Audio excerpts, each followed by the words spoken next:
사랑하는 은혜생교회 성도 여러분들, 안녕하십니까? 김광훈 목사입니다. 제가 최근에 한 뉴스 기사를 보았는데, 지금 이맘때쯤에 사람들이 가장 피곤함을 많이 느낀다라고 하는 기사를 보았습니다. 이제 연말과 이 바쁜 연초 시즌 동안 바쁘게 일을 하다가 이제 지금쯤 많은 사람들이 이제 가장 지쳐 있을 때다라고 그렇게 기사가 나와 있었습니다. 저도 그런 것 같고 또 제 주변 사람들을 보아도 지금 많은 사람들이 힘들어하고 지쳐 있는 것 같습니다. 이렇게 힘들고 지쳐 있을 이때에 오늘도 하나님의 말씀을 통해 하나님께서 우리에게 또 새 힘을 부어 주실 것을 기대하며 이 시간 하나님의 말씀을 가까이 할 수 있는 귀한 성도들이 되었으면 좋겠습니다. 이 시간 함께 살펴볼 하나님의 말씀은 창세기 13장 1절에서 9절까지의 말씀입니다. 잠언 말씀에 보면요, 대저 의인은 7번 넘어질지라도 다시 일어나려니와 라고 하는 말씀이 있습니다. 이 말은 이 의인은 넘어지는 것으로 그치는 것이 아니라 넘어졌다가도 또다시 일어선다 라고 말하는 겁니다.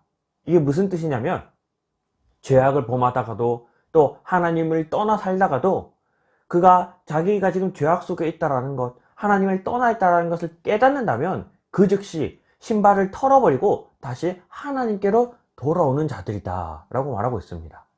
죄를 범하지 않는 자들이 아니라요, 넘어지지 않는 자들이 아니라요, 넘어지고 죄를 범할지라도 또다시 털어버리고 하나님께로 돌아오는 자들이 의인이다 라고 말하고 있습니다. 우리가 오늘 하루 살면서 또 우리가 알게 모르게 하나님을 잊어버리고 또 죄악된 행동을 하고 살아가다가도 깨닫게 되는 그 순간 즉시 거기서 우리의 신발을 털어버리고 다시 하나님께로 돌아갈 수 있는 그런 귀한 성도들이 되었으면 좋겠습니다. 오늘 아브라함의 모습을 통해 정말 그가 왜 의인이었는가를 이렇게 설명하고 있습니다. 우리 1절부터 4절까지입니다. 아브라함이 애굽에서 그와 그의 아내와 모든 소유와 룻과 함께 네겝으로 올라가니 아브라함의 가축과 은과 금이 풍부하였더라. 그가 네겝에서부터 길을 떠나 베델에 이르며 베델과 아이 사이 곧 전에 장막 쳤던 곳에 이르니 그가 처음으로 제단을 쌓은 곳이라. 그가 거기서 여호와의 이름을 불렀더라. 아브라함은 이 성경에서 잘못된 곳, 그러니까 죄악된 곳으로 표현한 이 애굽 땅에서 다시 나와서 자신이 처음 하나님께 이 장막을 지었던 그 그 제단을 쌓았던 그 장소로 돌아와서 여호와의 이름을 불렀다라고 말하고 있습니다. 잘못된 곳을 갔다 할지라도 다시 돌이켜 다시 하나님께로 나아오는 이 모습이 아브라함이 왜 의인인가를 보여주는 모습인 것 같습니다. 물론 이게 정말 그런 장소의 이동적인 표현도 있지만 신앙적인 표현으로 봤을 때 하나님을 잠깐 떠나 있던 아브라함이 다시 돌이켜 하나님께로 돌아왔다는 것을 우리에게 보여주고 있는 말씀인 것 같습니다. 이 아브라함처럼 우리 또한 정말 하나님을 떠났다가 또는 우리가 죄악된 장소에 갔다 할지라도 정말 그것을 깨닫게 하신다면 그 즉시 다시 돌이켜 하나님 앞으로 또 그 죄악에서 빠져나와 정말 그 거룩한 하나님의 말씀 앞으로 나아갈 수 있는 그런 귀한 성도들이 되었으면 좋겠습니다. 이처럼 아브라함이 다시 하나님 앞으로 돌아왔지만 또 다른 문제가 이 아브라함 앞에 등장하고 있습니다. 우리 5절 6절입니다. 아브라함의 일행 롯도 양과 소와 장막이 있으므로 그 땅이 그들이 동거하기에 넉넉하지 못하였으니 이는 그들의 소유가 많아서 동거할 수 없었음이니라. 이제 아브라함과 룻이 함께 그곳으로 돌아왔을 때 그 장소가 둘이 머물기에는 너무 좁았던 것 같습니다. 그래서 그들이 이제 그들의 이 가축치는 자들끼리의 분쟁이 일어나게 되는데 그 원인을 아까 6절의 말씀에 그들의 소유가 많아서 동거할 수 없었다라고 표현하고 있습니다. 가진 게 너무 많아서 문제가 발생했다는 거죠. 이처럼 이 재물과 재산, 돈이라는 것은 우리가 필요한 만큼 하나님이 주시는 만큼 거기에 감사하며 사용할 때 우리가 가장 은혜롭게 살아가는데 우리의 욕심 때문에 더 많은 것을 또 더 풍성한 것을 우리가 가지게 된다면 그로 인하여 문제가 발생하게 되는 것 같습니다. 특별히 이 돈 때문에 발생하는 문제는 사람과 사람 간의 관계를 깨트리는 문제가 많은 것 같습니다. 우리 최근에 방영된 우리 드라마 중에 재벌집 막내 아들이라고 하는 드라마가 있었습니다.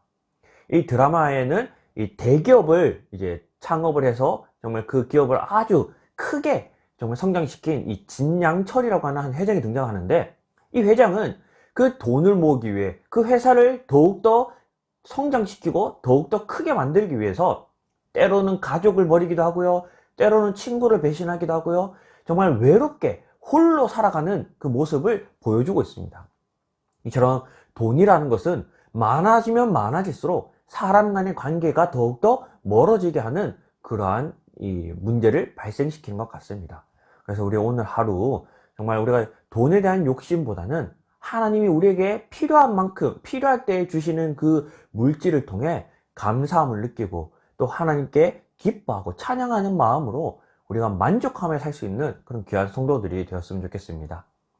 이처럼 이 아브라함은 자신과 이 룻 관 사이에 문제가 발생했을 때 그 문제, 그 분쟁을 어떻게 해결하는지 우리가 오늘 하루 이 모습을 조금 본받고 또 우리 삶 속에서도 실천할 수 있는 그런 시간이 되었으면 좋겠습니다. 아브라함이 어떻게 이 문제를 해결했냐? 우리 7절부터 그러므로 아브라함의 가축의 목자와 룻의 가축의 목자가 서로 다투고 또 가나안 사람과 브리스 사람도 그 땅에 거주하였는지라. 아브라함이 롯에게 이르되 우리는 한 친족이라 나나 너나 내 목자나 네 목자나 서로 다투게 하지 말자. 내 앞에 온 땅이 있지 아니하냐. 나를 떠나가라. 네가 좌하면 나는 우하고 네가 우하면 나는 좌하리라. 이처럼 지금 아브라함은 이 분쟁을 해결하기 위해서 자신이 양보하고 또 자신이 포기하고 희생하고 있는 것을 보여주고 있습니다. 만약 우리가 오늘 하루 살다가 이런 분쟁과 어려움이 없다면 다행이겠지만, 혹시라도 오늘 하루 살다가 우리가 어떠한 분쟁 속에 어떤 어려움 속에 우리가 직면하게 될 때에 오늘 아브라함을 기억하면서 우리가 먼저 베풀고 양보할 수 있는 그런 귀한 성도들이 되었으면 좋겠습니다. 우리가 함께 살펴보진 않았지만 뒤이어서 말씀을 보면 이 룻에게 양보한 아브라함을 하나님께서 친히 찾아오셔서 아브라함을 베풀어 주시고 또 아브라함에게 챙겨주시는 그러한 모습을 기록하고 있습니다. 우리가 정말 분쟁과 어려움과 다툼 이런 문제 속에 있을 때 우리가 먼저 양보하고 베풀 때에 하나님께서 우리를 챙겨주시고 우리를 보살펴 주신다는 그 하나님의 은혜를 믿고 오늘 하루 정말 양보할 수 있는 그런 귀한 성도들이 되었으면 좋겠습니다. 우리가 양보하고 베풀므로 하나님이 채워주신 것을 경험하는 우리 귀한 성도들이 되었으면 좋겠습니다. 그래서 오늘 말씀을 통해서 우리가 한 두 가지 정도 이렇게 한번 정리를 해보았는데요. 첫 번째는 우리가 죄악된 곳 혹은 우리가 가지 말아야 할 장소에 있다면 그것을 깨닫게 하실 하나님이 그것을 깨닫게 하실 때 그 즉시 다시 하나님께로 돌아갈 수 있는 우리 그러한 우리 성도들이었으면 좋겠고요. 그리고 두 번째는 우리가 삶 속에서 어떤 분쟁과 다툼과 이런 어려움 속에 놓여 있을 때 우리가 먼저 양보하고 또 우리가 먼저 희생하고 헌신하고 베푸는 그 삶을 통해서 그 분쟁을 잘 해결할 수 있는 그런 귀한 성도들이 되었으면 좋겠습니다. 그래서 오늘 이 말씀을 붙들고 우리 오늘 하루 살아갈 때에 정말 이 말씀이 우리 삶 속에서 정말 나타날 수 있는 또 증명할 수 있는 그런 귀한 성도들이 되었으면 좋겠습니다. 우리 이 시간 말씀을 붙들고 두 가지 정도 기도했으면 좋겠는데요. 첫 번째, 우리 자기 자신을 위해 기도하도록 하겠습니다. 특별히 우리가 죄악된 일을 하다 혹은 우리가 가지 말아야 할 장소에 있었다면 하나님께서 우리를 깨닫게 하여 주셔서 우리가 그러한 곳에서부터 즉시 돌이킬 수 있도록 하나님께서 지켜달라고 우리 오늘 자기 자신을 위해 기도했으면 좋겠고요. 그리고 두 번째는 우리 각자의 가정을 위해서 기도했으면 좋겠습니다. 우리 가정에 정말 평화와 평안이 있도록, 특별히 부부간의 사이에 화목이 있고 또 부모와 자녀의 사이에 평안이 있어서 분쟁이 있는 가정이 아닌 정말 늘 화목하고 웃음과 기쁨과 하나님을 예배하는 그런 거룩한 가정 될 수 있도록 우리 가정을 위해서도 기도했으면 좋겠습니다. 이 시간 자기 자신과 우리 각자의 가정을 위해 다 같이 한번 기도하도록 하겠습니다. 기도하겠습니다. 사랑이 많으신 하나님, 감사합니다.